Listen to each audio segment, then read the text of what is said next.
going to show you, first of all, exactly how to, obviously we're stealing the pea out of the shell, how to steal the pea out, how to put the pea back, and how to move the pea and steal the pea if someone picks the shell that the pea is really under. And I'm going to show you all that. That's stuff that's not on some of the other videos. Okay, first thing, there's the shell and the pea. The pea goes over the shell.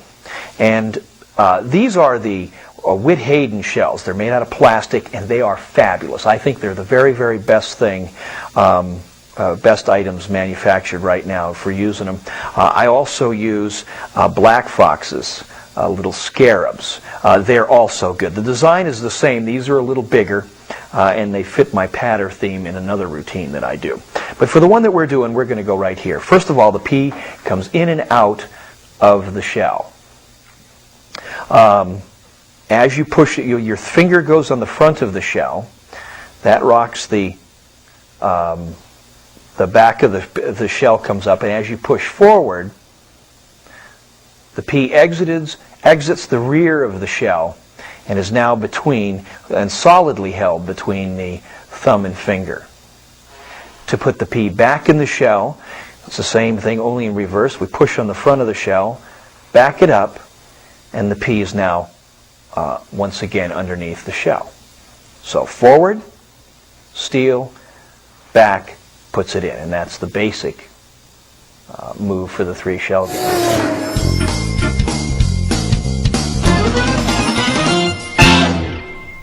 All right, and now I'd like to show you some of the outs and equipments for when someone selects the shell that actually has the pea underneath. First of all, you need a pea and a shell. Normally, the pea is placed on one of the shells, and if the pea is underneath here and someone picks this shell, you have to get that pea out. Now, some people push it forward doing the basic move that we discussed earlier, okay, and then they just pick the shell up, they put it back, and they reload the pea. That's one equipment. Another one that some of the folks do is they show the pea and they pick the shell up to show it empty. It's pushed forward and the fingers cover the pea on the table and then come back and put it. Both of those moves don't look like moves that would naturally occur. Now this one doesn't either, but it looks so good and you get them used to the handling early on that it's not even noticed. And this is my equipment. What happens is the pea is on the table. There's the shell. You push forward with the, and you show the shell empty. Push it back, reloading the shell. Now, what that looks like is we push it forward. We do the basic pinch. And what we do is we bring our hand from here to the right, come back and contact the side of it. And on the way, we roll the pea between the second and third finger. And then the pea is pressed against the side of the shell, and then the shell is just picked up and shown this way. This finger and the little finger, the forefinger and the little finger, cover all the side angles. It doesn't matter where you are, you can't see this. You can bring it up and show it this way, and take your fingers away if you're showing it straight on. But basically, this is the show. You set it back down. You want to load the pea, you push on the front, load it back in just like we did before. If somebody picks it, and that's what it looks like. That's the basic equipment. All right.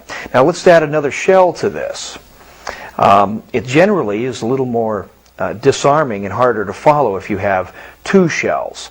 So if we want to show both the shells, and we want to steal the pea with 2 shells, it's almost invisible. And then you load it back. It's difficult to tell whether you took it or whether you didn't. Show the shells and show them back. Now with 3 shells, you can set up in the very beginning for the first steal. And what you do is push the shell forward, steal the pea, immediately come back and pick up both of these shells. And we're in our basic equipment position with the pea in position, and we show these 2 shells. Now, we move the shells. We pick these 2, move these back, reloading the shell here. They think the pea is still here, and you can move this in any combination that you like. And again, you can go back to the tape and see the routine if you like that sequence, or you can change it everywhere you want. Now, with this equipment, you can basically move the pea to any of the three positions. And here's how you do that. Obviously, you can leave it there. Okay? But you push it forward, stealing the P, go into position. If you move the shells, you can cross your hands and reload the P on this side if you like. That's one way to do it. Another way to do it is to show the shells, go this way, cross them over, and on the way back to load the P, we roll it up to here, basic position, and reload from there. The other one, if you want to put the P on this side, underneath this shell, same thing. We start again. We push it forward. We show the two shells. We move this one far left, move this one to the center, and when we pull this back and we load it under the shell. Now we can move these two to any position that we want. So you basically can put the P under any one of the shells. Now if someone picks this shell, I can show the shell like this and take it away and go, where do you think it is? Now you have two shells left, reloaded under one of the shells. If they pick this one, that's fine, because we pick it, we show it. Now this is one of the ways of being able to load the P back underneath the shell. And when you show it this way, before you set this shell down, you sometime pick this shell up. So here's what this looks like. That's also another weak point for some people, but it works like this. We'll put it underneath this shell. This will be easier. It's underneath this shell on your left-hand side. You go, which one is it? If he picks this one, of course, you just show it. If he picks this one, you go, not this one. It's not there. You take this P away, the shell, and before you set that one down, you lift this one up. And you have all that time, but the minute it sits at the table, it's too late. So sometime between the steal and the show, you pick this other shell up, and you just let the P go down. And it's difficult to watch that. You can watch it in the video again. Okay? Show. So you just do it sometime before you set this P down, or the shell down. Once the shell hits the table, you have to be finished with it.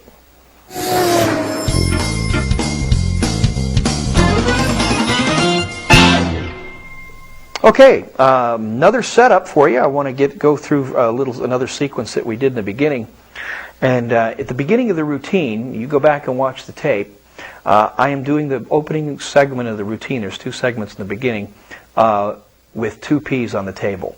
And because we have the equipment where we can show the shells, the second P is not exposed. Okay, so just so you know, the P is underneath this shell.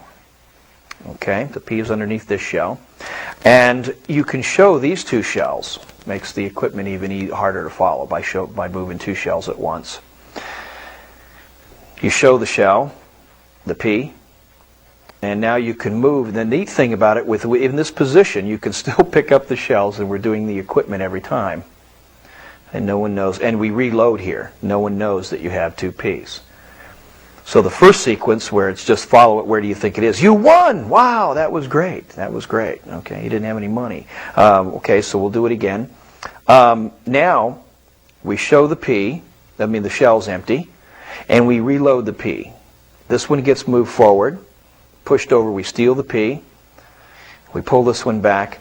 Now there's a P under here, and here. And this is the complete sequence. So now they can pick any shell they want, and the P is gone. If they pick this one, of course, that's the one it's supposed to be under. Okay? Now we go to these two. There's a P here and a P here.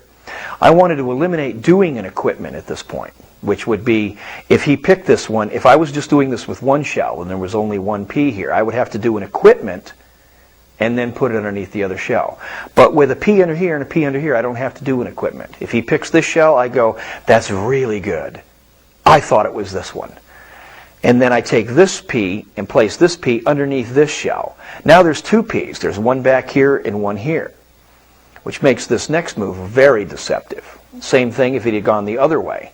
If he'd have picked this shell, if he'd have picked this shell, I would pick up this one and go, I think you got it, and put it back underneath there. Now there would be two underneath this shell. Now to put it in the center, you can move it here. Basically, you can start by moving these two shells wherever you want it on the table. Now, there's the little P. They can't see the other one in the back. So this one gets pushed forward. This is a very deceptive move because that's it. And there's no way that it traveled enough distance. Now we have the other P, and we do the equipment showing these two shells. This one's placed down. I didn't load it. Put it down here. When I pull these back, and I'm flashing here, and as I did on the tape so you could see it, you don't flash. Always push really hard. When your fingers together, you should always be pushing hard so that there's no flash. You come back, reload here. Now, this one also has a P in it, but we're clean now. We push forward, we come across, and you can do any series of fake moves you want. You go clicky like this, separate them, or move your finger on the way by so they see a flash of something. Then you take the P, I've stolen the P, and the P comes down and into my pocket, and I drop that. Now we can show either one of these shells, and the P is over here. So that's that setup. Another one is, I just want to give you all the outs that are possible here. You've stolen the P and you move the shells around like this, and you have the P in your hand, and they go, there's no P under the table. I mean, there's no P under one of the shells. Oh, you mean this? Well, if you think this is the P, now and I really do have the P, you take it like this, you go, then I think you should bet on this one, and you put the P underneath this shell, then I think you should bet on this one.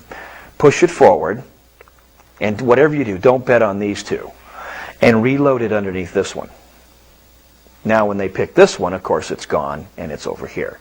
And again, you go back to the same equipments. If they pick this shell, you're clean. If they pick this shell, you go, wow, I'm glad you picked that one. And then, as you saw there, you can, before it hits the table, before it hits the table, set it down and pick the shell up.